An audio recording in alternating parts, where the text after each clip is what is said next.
La Genèse, chapitre 15. Après ces événements, la parole de l'Éternel fut adressée à Abram dans une vision, et il dit : Abram, ne crains point, je suis ton bouclier, et ta récompense sera très grande. Abram répondit : Seigneur Éternel, que me donneras-tu ? Je m'en vais sans enfant, et l'héritier de ma maison, c'est Éliézer de Damas.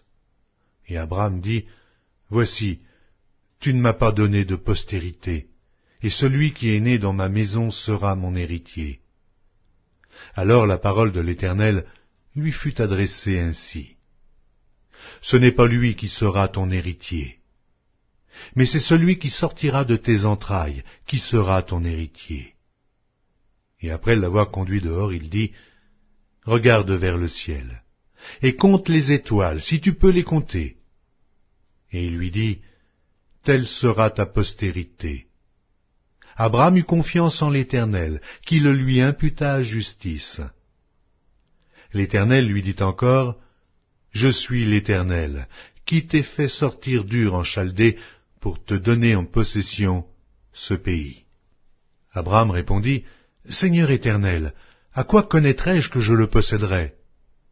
Et l'Éternel lui dit : Prends une génisse de 3 ans, une chèvre de 3 ans, un bélier de 3 ans, une tourterelle et une jeune colombe.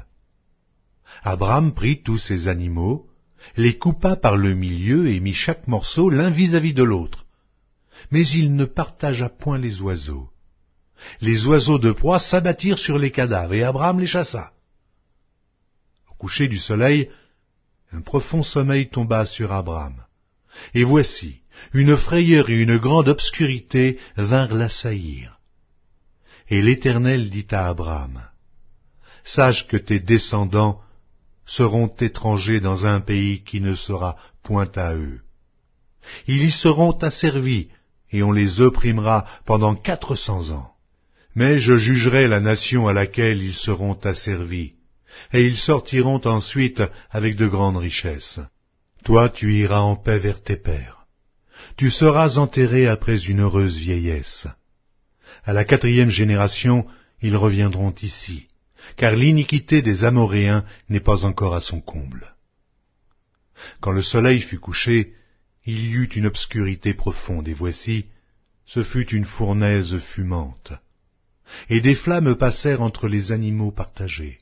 En ce jour-là, l'Éternel fit alliance avec Abram et dit : Je donne ce pays à ta postérité, depuis le fleuve d'Égypte jusqu'au grand fleuve, au fleuve d'Euphrate. Le pays des Kéniens, des Kénisiens, des Cadmoniens, des Étiens, des Phéréziens, des Réphaïm, des Amoréens, des Cananéens, des Girgasiens et des Jébusiens. La Genèse, chapitre 16. Saraï, femme d'Abram, ne lui avait point donné d'enfant. Elle avait une servante égyptienne nommée Agar. Et Saraï dit à Abram : Voici, l'Éternel m'a rendu stérile. Viens, je te prie, vers ma servante. Peut-être aurai-je par elle des enfants. Abram écouta la voix de Saraï. Alors Saraï, femme d'Abram, prit Agar, l'Égyptienne, sa servante, et la donna pour femme à Abram, son mari. Après qu'Abram eut habité 10 années dans le pays de Canaan, il alla vers Agar et elle devint enceinte. Quand elle se vit enceinte, elle regarda sa maîtresse avec mépris. Et Saraï dit à Abram : L'outrage qui m'est fait retombe sur toi. J'ai mis ma servante dans ton sein, et, quand elle a vu qu'elle était enceinte, elle m'a regardé avec mépris. Que l'Éternel soit juge entre moi et toi. Abram répondit à Saraï : Voici, ta servante est en ton pouvoir. Agis à son égard comme tu le trouveras bon. Alors Saraï la maltraita, et Agar s'enfuit loin d'elle. L'ange de l'Éternel la trouva près d'une source d'eau dans le désert, près de la source qui est sur le chemin de Chour. Il dit : Agar, servante de Saraï, d'où viens-tu et où vas-tu ? Elle répondit : je fuis loin de Saraï, ma maîtresse. L'ange de l'Éternel lui dit, retourne vers ta maîtresse, et humilie-toi sous sa main. L'ange de l'Éternel lui dit, je multiplierai ta postérité, et elle sera si nombreuse qu'on ne pourra la compter. L'ange de l'Éternel lui dit, voici, tu es enceinte, et tu enfanteras un fils à qui tu donneras le nom d'Ismaël, car l'Éternel t'a entendu dans ton affliction. Il sera comme un âne sauvage, sa main sera contre tous, et la main de tous sera contre lui, et il habitera en face de tous ses frères. Elle appela Ata El-Roy, le nom de l'Éternel qui lui avait parlé, car il dit, ai-je rien vu ici, après qu'il m'a vu? C'est pourquoi l'on a appelé ce puits le puits de Lachaïroï. Il est entre Kadès et Bared. Agar enfanta un fils à Abraham, et Abraham donna le nom d'Ismaël au fils qu'Agar lui enfanta.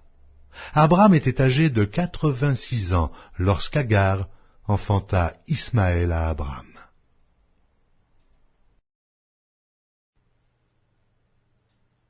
La Genèse, chapitre 17.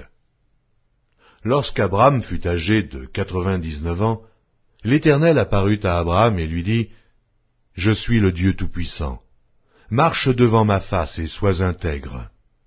J'établirai mon alliance entre moi et toi, et je te multiplierai à l'infini. » Abraham tomba sur sa face, et Dieu lui parla en disant, « Voici mon alliance que je fais avec toi. Tu deviendras père d'une multitude de nations.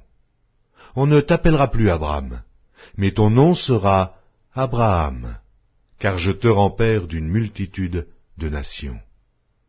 Je te rendrai fécond à l'infini, je ferai de toi des nations, et des rois sortiront de toi. J'établirai mon alliance entre moi et toi, et tes descendants après toi, selon leur génération. Ce sera une alliance perpétuelle, en vertu de laquelle je serai ton Dieu, et celui de ta postérité après toi. Je te donnerai, et à tes descendants après toi, le pays que tu habites comme étranger, tout le pays de Canaan, en possession perpétuelle, et je serai leur Dieu.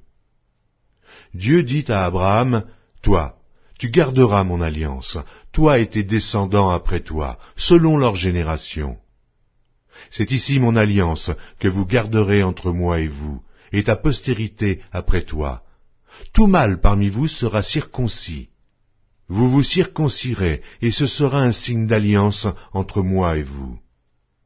À l'âge de 8 jours, tout mâle parmi vous sera circoncis selon vos générations, qu'il soit né dans la maison ou qu'il soit acquis à prix d'argent de tout fils d'étranger, sans appartenir à ta race. On devra circoncire celui qui est né dans la maison et celui qui est acquis à prix d'argent, et mon alliance sera dans votre chair une alliance perpétuelle.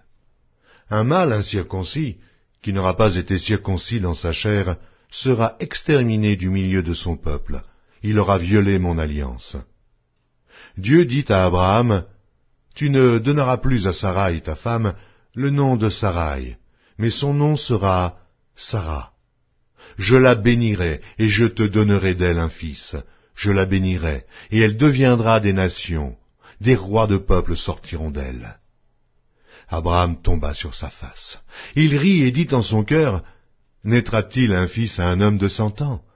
Et Sarah, âgée de 90 ans, enfantera-t-elle? » Et Abraham dit à Dieu, « Oh, qu'Ismaël vive devant ta face. » Dieu dit, « Certainement Sarah, ta femme, t'enfantera un fils, et tu l'appelleras du nom d'Isaac.